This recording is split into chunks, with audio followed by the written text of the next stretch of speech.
नमस्कार दोस्तों, मैं हूं आश्विका मालवीय और आप देख रहे हैं आश्विका मालवीय यूट्यूब चैनल। फ्रेंड्स, जैसा कि आपको ये पता है कि ये एक न्यूमरोलॉजी एंड स्पिरिचुअलिटी का चैनल है, तो आज की इस वीडियो में, क्योंकि आप सभी देख रहे हैं कि हमारे पूरे भारत देश में किस तरह का माहौल चल रहा है, किस तरह से कोरोना ने अपना प्रकोप पूरे भारत में फैला दिया है और हम सब डरे हुए हैं, परेशान हैं। जहाँ भी हम फ़ोन उठाते हैं, मैसेज करते हैं या हमारे पास हमारे रिलेटिव्स के कॉल्स आते हैं या हम उनके स्टेटस चेक करते हैं, तो आप देखते हैं कि उनका कोई ना कोई जो फैमिली मेम्बर है, या तो वो हॉस्पिटल में है या वो कोविड से इन्फेक्शन हो गया है। तो हम सभी इस महामारी यानी जो पेंडेमिक है उसको झेल रहे हैं। फ्रेंड्स, अगर मैं बात करूं कोरोना की, तो दोस्तों कोरोना फैलने का जो सबसे बड़ा कारण है, इसकी सबसे बड़ी जो रिस्पॉन्सिबिलिटी आती है वो हम सभी पर आती है दोस्तों, क्योंकि हम सभी की खुद की जिम्मेदारी है कि हम कोविड को अच्छी तरह समझें, कोरोना को समझें और उस प्रकार बिहेव करें। हमें अपनी लाइफस्टाइल को चेंज करना होगा। ये आप सभी को पता है कि हमें जनरली क्या करना है। मास्क लगाना है, हैंड सैनिटाइज करना है, बाहर जाने से बचना है, लोगों से डिस्टेंस में रहना है, पब्लिक प्लेस पे जाने से बचना है, पब्लिक गैदरिंग में, शादी पार्टीज़ में डिस्टेंस मेंटेन करना है। तो दोस्तों ये सारी कोविड एप्रोप्रिएट एक्टिविटी है जो हमें बेसिकली करना है।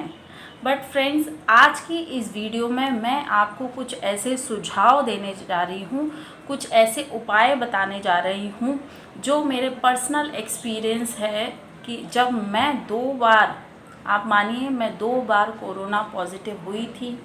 जब मैं 2 बार कोरोना पॉजिटिव हुई तब मैं, और वो भी मैं 1 मंथ के आफ्टर, मतलब 1 महीने में मुझे कोरोना हुआ, उसके नेक्स्ट मंथ में मुझे दोबारा कोरोना हुआ और नेक्स्ट जो कोरोना था वो बहुत ही सीवियर कोरोना था।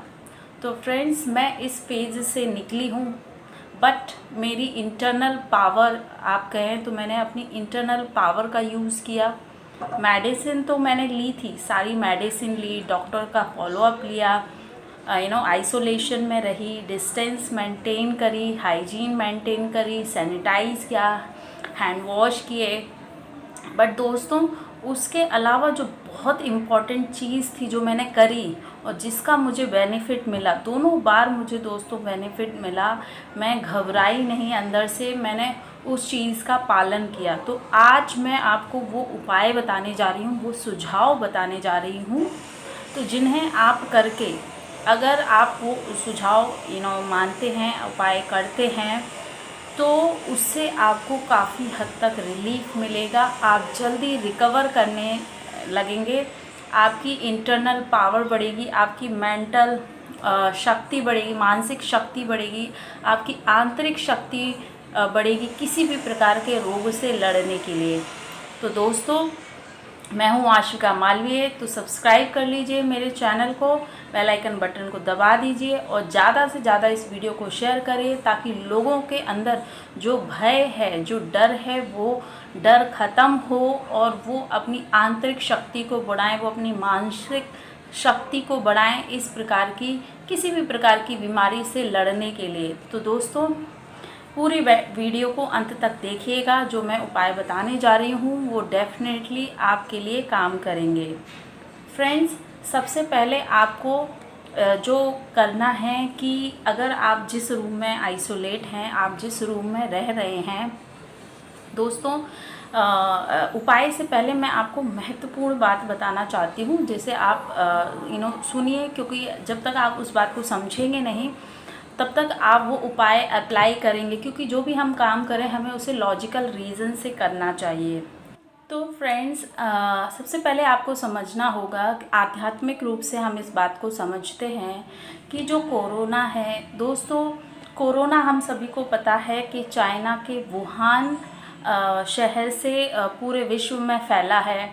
बट दोस्तों, कोरोना अगर हम इसे देखें कि अगर जैसे बहुत लोग कहते हैं कि चाइना का एक षड्यंत्र था जो पूरे विश्व में इसने कोरोना फैलाया। तो मैं यहाँ कहूँगी कि चाइना का अगर ये षड्यंत्र था, तो वो षड्यंत्र अगर हम आध्यात्मिक रूप से समझें कि तो वो षड्यंत्र कैसे पैदा हुआ। दोस्तों, ये जो होती है, अगर हम देखें तो जितने भी मैंने कोरोना को बोला था कि एक तरह का राक्षस है, एक तरह का दैत्य है। तो ये एक दैत्य ऊर्जा है जिसने वायरस के रूप में इस दुनिया में प्रवेश किया है। तो ये जो दैत्य ऊर्जा है, ये दैत्य जो सोच है, जो मानसिक सोच है, जिस तरह की सोच आप रखते हैं, तो चाइना में जिस तरह की सोच रखी गई होगी, उस निगेटिव सोच से, उस निगेटिव थॉट से इस वायरस यानी इस दैत्य ऊर्जा का इस दुनिया में, इस विश्व में प्रवेश हुआ है। और ये जो दैत्य ऊर्जा है, ये पूरे विश्व में फैली है एक वायरस के रूप में। ठीक है, ये मैं आपको आध्यात्मिक रूप से समझा रही हूँ। नेक्स्ट थिंग इज़ दैट कि हमें, जब हम ये इस बात को समझते हैं कि जब ये एक दैत्य ऊर्जा है, जब एक राक्षसी ऊर्जा है, जब एक शैतानी ऊर्जा है जो कि पूरी मानव जाति को नष्ट कर रही है अपने प्रभाव से, पूरे विश्व का में त्राहिमाम मचा हुआ है। आप देख सकते हैं कि हमने अपने जितने भी वीडियोस हमने हिंदू जो हम सीरियल्स देखते हैं, रामायण, महाभारत या दुर्गा पुराण या शिव पुराण, हमने जो कुछ भी पुराण देखे हैं, जो भी हम देखते हैं, उनसे हमें क्या शिक्षा मिलती है आप देखिए। उनमें हमेशा बताया गया है कि एक जो दैत्य होता है वो अपनी शक्तियों का दुरुपयोग करता है, उसको ईश्वर शक्तियाँ देता है कि वो समाज का कल्याण करे, वो खुद का भी कल्याण करे, वो समाज का कल्याण करे। बट वो राक्षस, वो दैत्य अपनी ऊर्जा का दुरुपयोग करता है और पूरे विश्व में हाहाकार मच जाता है। ऐसा आपने स्टोरीज़ में देखा होगा। सिमिलर यहाँ हो रहा है कि यहाँ जो ऊर्जा, जो दैत्य ऊर्जा है, वो अपनी शक्ति का दुरुपयोग कर रही है। या हम इसे ये भी समझ सकते हैं कि मानव जाति, जो मानव जाति है, उसमें काफ़ी लोग हैं जो मानव जाति के हित में, पूरे विश्व के हित में, पूरे विश्व के हित में जीव जंतु, जल, वायु, अग्नि सब कुछ आ जाता है, उन सब के हित में कार्य करते हैं। बट इस दुनिया में कुछ लोग ऐसे भी हैं जो दैत्य सोच के हैं, जिनकी सोच में दैत्य सोच है, वो इस दुनिया को लगातार नष्ट करने के लिए लगे हुए हैं। चाहे वो प्रकृति को नष्ट कर रहे हों, चाहे वो मानवता को नष्ट कर रहे हों, किसी भी प्रकार से वो लोगों को नष्ट करने में लगे हुए हैं। तो फ्रेंड्स, यहाँ पे बात आ जाती है, आप देखते हैं कि ये एक ईश्वर का भी प्रकोप हो सकता है कि उन्होंने ऊर्जा है वो पूरे विश्व में प्रकोप मचा रही है। तो जिससे हम समझ सकते हैं कि या तो ये हमारे कर्मों का फल में। अब आप सोचते होंगे कि मैंने ऐसा क्या किया है जो इसका प्रकोप मुझे झेलना पड़ रहा है, या ईश्वर ने मुझे ऐसा प्रकोप दिया, या मेरे ऐसे कौन से कर्मा हैं जिसकी वजह से मेरी ज़िंदगी में ये, या हम सभी को ये दिन देखने पड़ रहे हैं। दोस्तों, अगर आप इतने समझदार होते तो ये प्रॉब्लम कभी आती नहीं। हम सभी इसके लिए जिम्मेदार हैं, क्योंकि हमने प्रकृति के प्रति, जो हमारी प्रकृति है, जो हमारी प्रकृति के प्रति जिम्मेदारी है, हम किस चीज़ में फंस गए, हम मोह में फंस गए, हम लालच में फंस गए, हम क्रोध में फंस गए, और इन सभी चीज़ों में फंस के हमने इस प्रकृति को धीरे धीरे नष्ट करना स्टार्ट कर दिया। हम पैसे को कमाने के लिए हम वो सारे नकारात्मक कार्य करने लगे जो इस प्रकृति को नष्ट करने लगे। इस प्रकृति की सुंदरता, इस धरती माँ की जो सुंदरता है, उसको हम नष्ट करने लगे।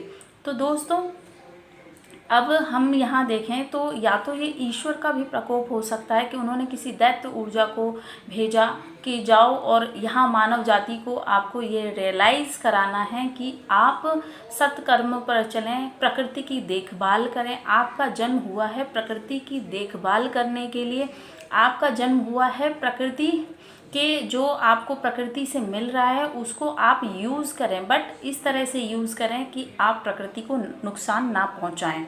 मान लीजिए, एक एग्जाम्पल मैं आपको बताती हूँ कि कोई व्यक्ति आपकी हेल्प करता है, वो आपको सब कुछ देता है, लेकिन बदले में आप उसका जीवन नष्ट कर देते हैं, आप उसको उसकी पूरी लाइफ ख़राब करते हैं और उसको परेशान करते हैं, जबकि वो आपको हेल्प कर रहा है, वो निरंतर आपको कुछ दे रहा है। तो दोस्तों, ये क्रिया तो जब कोई आपको कुछ देता है तो उसको भी आपको उतना ही, अगर वो आपको प्रेम दे रहा है तो आपको भी उसको प्रेम देना होता है। बट यहाँ मानव जाति क्या कर रही है, प्रकृति उसको सब कुछ दे रही है, लेकिन मानव जाति प्रकृति को कुछ भी नहीं दे रही है। सिर्फ अपने विकास के लिए, अपनी सोच के लिए, अपने लाभ के लिए वो प्रकृति का यूज़ कर रही है और बदले में प्रकृति को वो नष्ट कर रही है। तो दोस्तों, हम सभी जो प्रकोप झेल रहे हैं, ये प्रकोप प्रकृति का है, बट एक दैत्य ऊर्जा है जो दैत्य सोच से प्रकट हुई है। इसे हम आध्यात्मिक रूप से इस प्रकार समझ सकते हैं। तो दोस्तों, अब हमें करना क्या है, हमें कौन से ऐसे उपाय करने चाहिए जिससे हमें लाभ पहुँचे, और हमें ऐसी कौन सी क्षमा प्रार्थना करनी चाहिए जिससे हम ईश्वर के सामने ये बता पाएँ कि हाँ ईश्वर, हम रियलाइज़ कर रहे हैं, हम ये फील कर रहे हैं कि हमसे गलती हुई है। दोस्तों, ये बहुत सही समय है रियलाइज़ करने का, अपनी गलती को ईश्वर के सामने प्रकट करने का, उनसे क्षमा प्रार्थना करने का और उनका आह्वान करने का। दोस्तों, तो अगर आप ऐसा करेंगे तो डेफिनेटली आपको काफ़ी हद तक फ़ायदा पहुँचेगा। तो फ्रेंड्स, आपको करना क्या है ये आज की इस वीडियो में हम जानते हैं। दोस्तों, सबसे पहले आपको ईश्वर से क्षमा प्रार्थना करनी है। अब आप कहेंगे कि मैंने इस प्रकृति के लिए क्या बुरा किया है। दोस्तों, हम ये सोचते हैं कि हमने कुछ नहीं किया। आप अपने घर से जो कचरा निकाल रहे हैं उसमें आप पॉलीथीन निकाल रहे हैं, आप इस तरह का कचरा निकाल रहे हैं जिसका आप माध्यम बने हुए हैं, तो आप ही रिस्पॉन्सिबल हैं उस चीज़ के लिए, और आप वो उसे इस तरह से ही फेंक देते हैं जो कि ज़मीन पे पड़ा पड़ा ना तो वो डिज़ोल्व होता है और ना वो पूरी तरह से डिज़ोल्व होता है, और वो प्रकृति में ऐसा ही पड़ा रहता है जिससे प्रकृति के और जीव जंतुओं को नुकसान पहुंचता है। तो दोस्तों, आप देख रहे हैं कि इस प्रकार आप किस प्रकार से प्रकृति को नुकसान पहुंचा रहे हैं। दूसरा, आप केमिकल वेस्ट प्रोडक्ट यूज़ करते हैं, आप यूज़ कर रहे हैं तो वो प्रोडक्ट बन रहे हैं। आप देखिए, मेकअप के लिए कितने ब्रांड आ गए हैं, ऐसा मेकअप वैसा मेकअप, उससे केमिकल बेस्ड। आप फूड खा रहे हैं, प्रोसेस्ड फूड खा रहे हैं, आप जो पैक्ड फूड खा रहे हैं वो भी, उसमें भी केमिकल का यूज़ हो रहा है। तो दोस्तों, जब हम उन वेस्टेज को ऐसे ही फेंक देते हैं तो वो केमिकल हमारे इस प्रकृति को नष्ट करते हैं, इस प्रकृति में रहने वाले और जीव जंतुओं को नुकसान पहुंचाते हैं। तो दोस्तों, आप देख सकते हो कि इस प्रकार हम किस प्रकार माध्यम बने हुए हैं प्रकृति को नष्ट करने के लिए। दूसरा दोस्तों, हम समझ सकते हैं लालच कैसा, कि आपके मन में लालच आया कि हमको ये करना है, हमको ये चाहिए, हमको ये प्राप्त करना है, और अपने लालच के प्रभाव में आप अपने लाभ के लिए आप दूसरे व्यक्ति को आप नुकसान पहुंचाने लगते हैं। आप उसका कहीं ना कहीं आप उसको परेशान करते हैं, आप उसको नुकसान पहुंचा रहे हैं अपने लाभ के लिए। तो दोस्तों, जब आप ऐसा कर रहे हैं तो तब भी आप प्रकृति को नुकसान पहुंचाए, क्योंकि जो दूसरा व्यक्ति है वो भी मानव जाति ईश्वर की बनाई हुई चीज़ है, तो आप उसको भी नुकसान पहुंचा रहे हैं। दोस्तों, मोह में दोस्तों, आप देखते होंगे कि बहुत सारे घर में प्रॉब्लम्स होती है कि मोह यानी प्रॉपर्टी के लालच में, धन के लालच में आप अपने ही परिवार के लोगों के दुश्मन बन जाते हैं। आप अपने ही परिवार के लोगों को नुकसान पहुंचाने लगते हैं। आप अपने ही परिवार के लोगों में आपने देखा होगा टीवी में किस तरह की न्यूज़ आती हैं कि एक ही परिवार के लोगों ने एक प्रॉपर्टी के लालच में ऐसा किया। तो दोस्तों, ये जो चीज़ है ये हर व्यक्ति के अंदर है, इसलिए हर व्यक्ति को अपने अंदर से इस तरह की सोच को निकालना होगा। क्योंकि आप आज के समय में आप देख रहे हैं कि जो अमीर व्यक्ति है उसको भी हॉस्पिटल में जगह नहीं मिल रही है, जो गरीब व्यक्ति है उसको भी हॉस्पिटल में जगह नहीं मिल रही है। जो अमीर व्यक्ति, अगर उसको हॉस्पिटल में जगह मिल भी गई है, उसको ऑक्सीजन मिल भी गई है, तो भी उसको फ़ायदा नहीं पहुंच रहा है, तो भी उसकी मृत्यु हो रही है। जो गरीब है उसकी तो वैसे ही मृत्यु हो रही है, और जो अमीर है उसको वैक्सीन भी मिल गई, मान लीजिए उसको बहुत बहुत पैसा भी है, उन्हें ऑक्सीजन में पूरा हॉस्पिटल भी अरेंज कर लिया दोस्तों, तब भी वो व्यक्ति बच नहीं पा रहा है। तो इसका कारण क्या है? इसका कारण है आपके कर्म। आपके कर्म, आपने लालच से धन कमाया, आपने लालच से जो धन एकत्र किया, वो धन ही आज आपके काम में नहीं आ रहा है, वो सारी चीज़ें आपके काम में नहीं आ रही हैं। तो दोस्तों, व्यक्ति बच नहीं पा रहा है। और दूसरा कारण ये भी है कि दोस्तों कुछ इनोसेंट, कुछ लोग जिनके कर्म तो अच्छे हैं बट वो भी इस दुनिया से जा रहे हैं। तो दोस्तों गेहूं के साथ घुन तो पिसेगा ही। तो दोस्तों गेहूं के साथ घुन तो पिसेगा ही। तो आप देख सकते हैं कि जो इनोसेंट लोग हैं, जिनके कर्मा भी अच्छे हैं, जो दान पुण्य भी करते हैं, जो अच्छे काम कर रहे हैं, जो लोगों की मदद कर रहे हैं, उनकी भी मृत्यु हो रही है। क्योंकि दोस्तों ये ईश्वर का प्रकोप है, ये दैत्य का प्रकोप है। वो ये नहीं देख रहा है कि आपने कितना अच्छा किया, कितना बुरा किया ही। वो उनका उस दैत्य जो वायरस है, जो वायरस के रूप में जो दैत्य है, उसका इंटेंशन है कि सारी मानव जाति को वो परेशान कर दे, पूरे विश्व में त्राहिमाम मचा दे। उसको अपना वर्चस्व फैलाना है, उसको बताना है कि इस दुनिया में देखो, मैं सूक्ष्म रूप में भी ना दिखाई देने वाला एक ऐसा वायरस हूँ, बट मैं इस दुनिया में सबसे वर्चस्व हूँ, सबसे ऊपर हूँ। तो दोस्तों यहाँ आपको ये समझना होगा कि आपको रियलाइज़ करना होगा अपनी गलतियों का।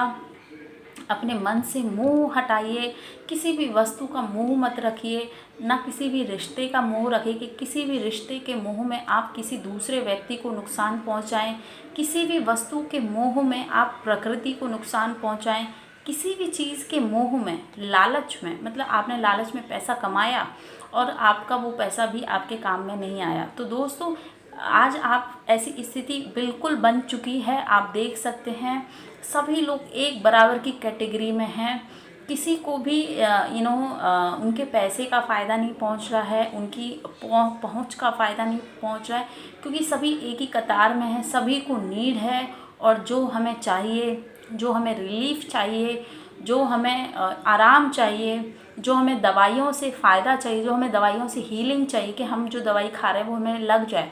देखिए आप यहाँ देख सकते हैं कि एक दवाई एक व्यक्ति को दी जाती है, वही दवाई उस व्यक्ति को लग जाती है, वही वो सेम दवाई दूसरे व्यक्ति को दी जाती है, बट वो दवाई उसको नहीं लग रही है, यानी वो व्यक्ति वहाँ पे उसकी मृत्यु हो जाती है। वही ऑक्सीजन एक व्यक्ति को दी जा रही है, वो व्यक्ति बच जाता है, वहीं दूसरे व्यक्ति को ऑक्सीजन दी जा रही है, वो व्यक्ति नहीं बचता है। तो दोस्त सबसे पहले अब आपको ये मेरी पूरी बातें समझ में आ गई होंगी कि मैं क्या कहना चाह रही हूँ। अब मैं आपको बताती हूँ कि आप क्या उपाय कर सकते हैं। और दोस्तों मैं 100% नहीं कह रही हूँ कि आपको इससे फ़ायदा पहुँचेगा। सब कुछ आपके कर्मों पे निर्भर करता है, क्योंकि ईश्वर आपको आपके कर्मों का फल देता है, चाहे इस जन्म के हों चाहे पिछले जन्म के हों। तो दोस्तों और गेहूं के साथ घुन पिस रहा है, तो ये भी एक बात है कि आपके अच्छे कर्म होंगे, बट क्योंकि ये एक महामारी है, एक ईश्वर का प्रकोप भी हो सकता है, एक दैत्य का भी प्रकोप हो सकता है, तो उसमें अच्छे लोगों का भी मारा जाना संभव होता है। तो दोस्तों आपको उपाय क्या करना है। दोस्तों सबसे पहले जो मैंने आपको बताया कि आप ईश्वर से क्षमा प्रार्थना करें। क्षमा प्रार्थना करें कि आपने प्रकृति को जिस भी प्रकार से नुकसान पहुंचाया है उसके लिए आप ईश्वर से क्षमा प्रार्थना करें। आप मान लीजिए आप घर में हैं, आइसोलेट हैं, आप घर में, आप ये नहीं सोचें कि आज मेरा तो पहला दिन है कोविड का या दूसरा दिन है, मुझे तो कुछ नहीं हो रहा है, मुझे तो कोई सिम्टम नहीं आ रहे हैं, मैं तो बिल्कुल ठीक हूँ। तो आपको ये सब करने की ज़रूरत नहीं है। या आपका चौथा दिन है या आपको कुछ भी नहीं हुआ, मान लीजिए आपको 15 दिन भी कुछ नहीं हुआ। दोस्तों ये बहुत सीरियस बात है, आपको जिसको समझना है। अगर आप समझ गए तो आप अपने आप को भी सेव कर पाएंगे, अपनी फैमिली को भी सेव कर पाएंगे, और अगर ये सलाह आप दूसरों को भी देंगे तो उनको भी आप सहायता पहुंचा पाएंगे। तो दोस्तों आपको ईश्वर से क्षमा मांगनी है। और मैं तो ये कहती हूँ कि अगर आप कोविड से इन्फेक्टेड नहीं हुए हैं तब भी आपको ये सलाह माननी चाहिए, और आप आज से ही ये करना स्टार्ट कर दीजिए।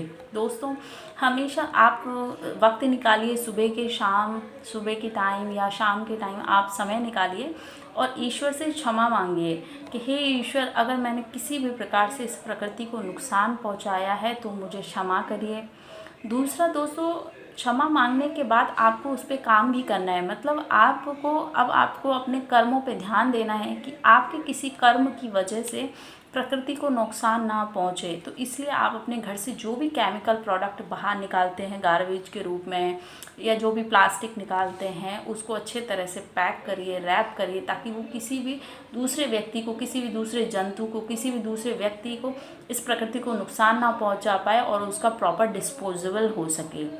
दूसरा दोस्तों, अपने रिश्तों में आपने किसी एक इनोसेंट मासूम इंसान को आपने दुख पहुंचाया अपने लालच के कारण, अपने मोह के कारण, अपनी अज्ञानता के कारण, है ना, अपने भोग विलासिता के कारण अगर आपने किसी को नुकसान पहुंचाया, किसी मासूम इंसान को, किसी को भी अगर आपने नुकसान पहुंचाया, तो उस व्यक्ति से क्षमा मांगिए, ईश्वर से उसके लिए क्षमा मांगिए और उस बातों को भूल जाइए, उन सभी बातों को भूल जाइए और नए सिरे से अपनी ज़िंदगी को स्टार्ट करिए। ईश्वर से प्रार्थना करिए कि हे ईश्वर, मैंने उस व्यक्ति को नुकसान पहुंचाया, मैं उसको मैंने दुख दिया, उसके लिए मुझे क्षमा करो, मैं आगे से ऐसी गलती नहीं करूँगा। और दोस्तों, ये बात कहने के बाद आप अपने व्यवहार में इसको अप्लाई करें, लोगों से क्षमा प्रार्थना करें, लोगों से सामंजस्य बनाएं, क्योंकि दोस्तों इस दुनिया में अगर आपकी सहायता करने आ रहा है तो आपका पैसा नहीं आ रहा है, आपकी घर नहीं आ रहा है, आपकी गाड़ियाँ काम में नहीं आ रही हैं। अगर कोई भी व्यक्ति आएगा काम में तो आपका वो अपना होगा, आपका कोई व्यक्ति होगा या कोई अनजान व्यक्ति होगा जो आपकी इस समय सहायता करेगा। तो दोस्तों इसलिए रिलेशन को इम्पोर्टेंस दीजिए, रिलेशन बना के रखिए, किसी का बुरा मत करिए, किसी का बुरा मत सोचिए, अच्छा सोचिए, सबकी सहायता करने की आदत डालिए। दूसरा दोस्तों, इसके बाद दोस्तों अब आपको मैं बताती हूँ कि आपको क्या है, स्पिरिचुअल पावर अपने अंदर यानी आध्यात्मिक शक्ति को आपके अंदर डेवलप करना है। आपको अपने अंदर एक ईश्वर की ऊर्जा को लेकर आना है। दोस्तों जब आप अपने अंदर आंतरिक शक्ति को बढ़ाएंगे, जब आप अपनी मानसिक शक्ति को बढ़ाएंगे, जब आप अपनी आंतरिक शक्ति को बढ़ाएंगे, जब आप अपने अंदर आध्यात्मिक शक्ति को बढ़ाएंगे, यानी जब आप अपने अंदर ईश्वर की ऊर्जा को प्रकट करेंगे दोस्तों, तो अपने आप आपकी बॉडी रिस्पॉन्स करने लगेगी। आपके अंदर जो भी आप दवाइयाँ खा रहे हैं, जो भी आप उपाय कर रहे हैं कोरोना के दौरान, वो सभी आपको लगने लगेंगे दोस्तों। तो इसलिए आपको ध्यान करना है। ध्यान मतलब आप मेडिटेशन करिए। अब आप कहेंगे कि मेडिटेशन मैं नहीं कर सकता। दोस्तों आप मोबाइल में अनाप शनाप चीज़ें देख रहे हैं, अनाप शनाप वीडियोस देख रहे हैं, उन सबको बंद करके सुबह शाम मतलब एक दवाई के रूप में आपको लेना है। यानी आप सुबह दोपहर शाम 3 समय आप रूम में आइसोलेट हैं, आप अकेले हैं, आप हॉस्पिटल बेड में अपना मोबाइल लगाइए, लीड लगाइए और ईश्वर का ध्यान कीजिए। ये मान के चलिए कि ईश्वर आपके चारों तरफ है। इमेजिन करिए, ईश्वर के रूप को इमेजिन करिए, कल्पना करिए कि ईश्वर आपके चारों तरफ है। आप आभार मतलब आप उन्हें फील करिए कि ईश्वर आपके पास है, उनके चरणों में आप ईश्वर से क्षमा मांग रहे हैं और ईश्वर का आप ध्यान कर रहे हैं, ईश्वर का ध्यान कर रहे हैं। ये बहुत इम्पॉर्टेंट है दोस्तों। ईश्वर को आप फील करिए, अपनी ऑरा में फील करिए, अपने अंदर अपने शरीर की एक एक सेल में ईश्वर को फील करिए, ईश्वर की ऊर्जा का आवाहन करिए, ईश्वर का आवाहन करिए। जो भी ईश्वर, आप गणपति भगवान का आह्वान कर सकते हैं, आप हनुमान जी का आह्वान कर सकते हैं, आप शिव जी का आह्वान कर सकते हैं, आप विष्णु भगवान का आह्वान कर सकते हैं। आप किसी भी देवता का जिस पे आप विश्वास करते हैं आप उनका आह्वान करिए, मतलब उन्हें बुलाइए, उन्हें अपनी ऑरा में बुलाइए, उन्हें उनसे प्रार्थना करिए कि हे ईश्वर, मेरे शरीर में जो बैक्टीरिया वायरस हैं, जो दैत्य ऊर्जा है, उसको आप समाप्त करें और मेरे शरीर में एक हीलिंग पावर प्रकट करें, जिससे मेरे शरीर में सारी दवाइयाँ लगने लगें, वो ऑक्सीजन लगने लगे, आपकी बॉडी ऑटोमेटिक रिस्पॉन्स करने लगे। तो इस प्रकार जब आह्वान करेंगे दोस्तों आप ईश्वरी ऊर्जा का, तो डेफिनेटली आपको उसका फ़ायदा पहुंचेगा। मैं ये बात इसलिए कह रही हूँ दोस्तों क्योंकि दोनों टाइम जब मुझे कोरोना हुआ था तब मैंने ईश्वर का आह्वान किया, ईश्वर की से क्षमा मांगी, ईश्वर से प्रार्थना करी और ईश्वर ने ही दोस्तों मुझे दोनों बार ईश्वर ने ही बचाया है। क्योंकि मैं जो दवाइयाँ ले रही थी वो एकदम नॉर्मल दवाइयाँ थी, तो मैंने जो डॉक्टर ने बताई वो दवाइयाँ ले रही थी, लेकिन वो दवाइयाँ तब काम करना शुरू करें जब ईश्वर की ऊर्जा मेरे अंदर आई। तो आपको ऐसा फील करना है कि ईश्वर की ऊर्जा आपके अंदर आ चुकी है, ईश्वर आपकी रक्षा कर रहा है, आपकी हर एक सेल की रक्षा कर रहा है, आपके लंग्स की रक्षा कर रहा है। जैसे ये प्रॉब्लम लंग्स में हो रही तो आप ईश्वर से आह्वान के मेरे लंग्स को सेव करिए, मेरे लंग्स को ईश्वर की ऊर्जा को, मतलब ईश्वर को आप अपने लंग्स में फील करिए, इमेजिन करिए कि ईश्वर आपके दोनों लंग्स में खड़े हैं। मतलब शिव का रूप आप फील कर सकते हैं, आप विष्णु भगवान का रूप फील कर सकते हैं अपने लंग्स में, आप हनुमान जी का रूप फील कर सकते हैं अपने लंग्स में। और आप फील करिए कि जो ईश्वर है वो अपने शस्त्रों से आपके अंदर दैत्य का विनाश कर रहा है।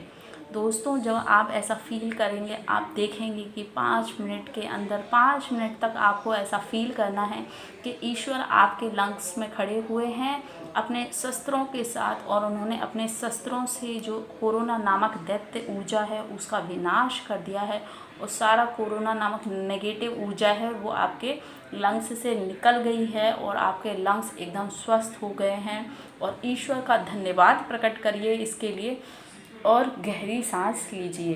तो दोस्तों ऐसा आपको दिन में 3 बार करना है। मतलब आप सुबह ऐसा फील करें, आप दिन में ऐसा फील करें, और आप रात में ऐसा फील करें सोने से पहले। दोस्तों अगर आप ये 3 बार सेम प्रक्रिया अपनाते हैं तो डेफिनेटली आपको धीरे धीरे फ़ायदा पहुंचने लगेगा। आप हॉस्पिटल में हैं, आप वहाँ भी करिए। देखिए दोस्तों, आप बीमार आप हैं तो आपको स्वयं के लिए ईश्वर से प्रार्थना करनी है। घर वाले तो कर ही रहे होंगे, बट आप स्वयं के लिए ईश्वर से प्रार्थना करिए, और दिन भर हरि नाम जपिए, हरे कृष्णा। अगर आप कोई मंत्र का जाप नहीं कर सकते तो आप हरे कृष्णा हरे कृष्णा हरे कृष्णा हरे राम हरे कृष्णा हरे कृष्णा हरे राम अपने मुंह से निकालते रहिए और आवाहन करिए ईश्वर का। दोस्तों आपको डेफिनेटली फ़ायदा पहुंचेगा। दूसरा दोस्तों, एक मैं अपने डिस्क्रिप्शन लिंक में एक लिंक दूंगी आपको, नारायण कवच की, जो कष्ट और संकट से हमें बचाता है। तो आप वो नारायण कवच सुनिए। तो उसको भी आपको दिन में 3 बार सुनना है। अगर आप कोरोना पेशेंट है तो आप दिन में 3 बार सुनिए। अगर आप कोरोना पेशेंट नहीं हैं तो आप इसे दिन में 2 बार तो मिनिमम सुनिए। ठीक है, आप नॉर्मल हैं, आप ठीक हैं, तब भी आप इसको सुनिए, क्योंकि इस समय पता नहीं कि कब कोरोना किसको इन्फेक्शन पहुंचा दे। तो ईश्वर का ध्यान करिए, ईश्वर को अपने साथ रखिए। तो नारायण कवच का आप सुनिए, आप पाठ नहीं कर सकते, आप सुनिए, लीड लगाकर आप सुनिए। दूसरा दोस्तों, इसके बाद है जो सप्तशती कवच, सप्तशती पाठ आपने सुना होगा, 9 देवी में हम उसका पाठ करते हैं। तो सप्तशती जो कवच है वो बहुत ही पावरफुल कवच है दोस्तों, उसकी भी लिंक मैं दूंगी। दोस्तों जो मैं लिंक दे रही हूँ सिर्फ इसलिए दे रही हूँ कि मैंने उन लिंक से मैंने खुद ने सुना है, और बहुत ही अच्छे तरीके से एक्सप्लेन किया, और बहुत सुरीली आवाज़ में जो देवी कवच है, जो सप्तशती कवच है, वो बहुत ही सुरीली आवाज़ में है। आपको डेफिनेटली रिलीफ मिलेगा सुन के, आपको आराम मिलेगा, आपका माइंड शांत होगा, आपका हृदय शांत होगा, आपके अंदर ईश्वरी ऊर्जा आप फील करेंगे दोस्तों। तो ये सुनते समय आपको ईश्वरी ऊर्जा को फील करना कि ईश्वर आपके साथ है, आपकी रक्षा कर रहा है। तीसरा दोस्तों, आपको सुनना है हनुमान चालीसा। आप सुन सकते हैं। हनुमान जी का भी हमें ध्यान करना है दोस्तों, क्योंकि हनुमान जी जो हैं वो हमारी रक्षा करते हैं दैत्यों से। तो इसलिए हनुमान जी का भी आप 3 टाइम आपको हनुमान जी का भी ध्यान करना है। इसके बाद दोस्तों आपको क्या करना है, अपने रूम में आप एक घी का डब्बा रख लीजिए, और बाती ले लीजिए, और एक दीपक ले लीजिए, एक ही दीपक ले लीजिए। और जब आपको क्या करना है, शाम के समय उस दीपक को जलाइए, और उस दीपक को जला के आपको रखना है। कोई बात नहीं, आपके पास भगवान की फ़ोटो नहीं है रूम में, कोई बात नहीं, आप वो दीपक जलाइए, इस आस्था से जलाइए कि आप जल्दी स्वस्थ हो जाएंगे। वो दीपक जलाइए, अच्छे से घी भरिए, तेल भरिए, जो भी भरिए, और इस आस्था से प्रार्थना करिए ईश्वर से कि ईश्वर मैं आपसे प्रार्थना करूं, ईश्वर का आह्वान करिए, ईश्वर से प्रार्थना करिए कि हे ईश्वर, मुझे जल्दी से स्वस्थ कर दीजिए। मैं अपने परिवार के लिए जिंदा रहना चाहता हूँ, मैं अपने परिवार के लिए जीवित रहना चाहता हूँ, इसलिए मेरी रक्षा करिए। हे प्रभु, मुझसे जो गलती हुई उसके लिए क्षमा करिए। और दोस्तों जब तक वो दीपक जलता रहे, आप नारायण कवच सुन लीजिए, आप हनुमान चालीसा सुन लीजिए, और उसके बाद आप ये सप्तशती का पाठ सुन लीजिए। तो आपके पास दिन भर वैसे भी जब आप आइसोलेट हैं तो कोई काम है नहीं दोस्तों। तो इस प्रकार आप पूरा अपने आप को आध्यात्मिक बनाइए, ईश्वर से जुड़िए, ईश्वर का ध्यान करिए, तो डेफिनेटली ईश्वर आपकी रक्षा करेगा, आपके बॉडी को एक हीलिंग पावर देगा, जिससे आप जो भी दवाइयाँ ले रहे हैं वो काम करने लगेंगी, वो आपको एक हीलिंग पावर देंगी और आप जल्दी स्वस्थ होने लगेंगे। आपकी मानसिक शक्ति बढ़ेगी, जिससे आप पॉजिटिव सोचेंगे। दोस्तों, अगर आप ये उपाय करते हैं, आपको मैं बता सकती हूँ, बस इतना ही कह सकती हूँ कि आपको ज़रूर फ़ायदा पहुँचेगा। तो इसलिए दोस्तों, ज़रूर ये उपाय करिए जो मैंने बताया है। पहले आपको क्षमा प्रार्थना करना है, फिर आप ईश्वर का आह्वान करिए, अपने लंग्स में ईश्वर का आह्वान करिए, क्योंकि ज़्यादातर लोगों को लंग्स की प्रॉब्लम हो रही है। तो अपने ईश्वर को लंग्स में आह्वान करिए, लंग्स में यानी अपने फेफड़ों में आप ईश्वर को इमेजिन करिए कि ईश्वर आपके लंग्स में खड़े हो गए हैं और अपने शस्त्रों से जो कोरोना बीमारी है उसका उन्होंने विनाश कर दिया है। और वो जो कोरोना जो आपके लंग्स में जम कर बैठ गया, वो आपके लंग्स से निकल कर अग्नि में समा के नष्ट हो गया परमानेंटली, और आपके लंग्स एकदम स्वस्थ हो गए हैं। तीसरा दोस्तों, आपको ईश्वर का ध्यान करते हुए दीपक जलाना है, और आपको हनुमान चालीसा सुननी है, नारायण कवच सुनना है, और आपको दुर्गा सप्तशती का पाठ सुनना है। दोस्तों, आप ये उपाय करेंगे तो डेफिनेटली आपको इसका फ़ायदा पहुँचेगा। इसके अलावा दोस्तों, दिन भर आप हरि का नाम जपिए, हरे कृष्णा हरे राम हरे कृष्णा हरे राम हरे कृष्णा हरे राम, और ईश्वर का ध्यान करें। दोस्तों, मैं ईश्वर से प्रार्थना करती हूँ कि पूरे विश्व का कल्याण हो, पूरे भारत का कल्याण हो, सभी को सभी लोग स्वस्थ रहें, सभी जीव जंतु सभी स्वस्थ रहें। ओम शांति। दोस्तों, आई होप आपको ये मेरी वीडियो पसंद आई होगी, और मैं आशा करती हूँ कि ये उपाय आप करेंगे तो आपको डेफिनेटली फ़ायदा पहुँचेगा। धन्यवाद।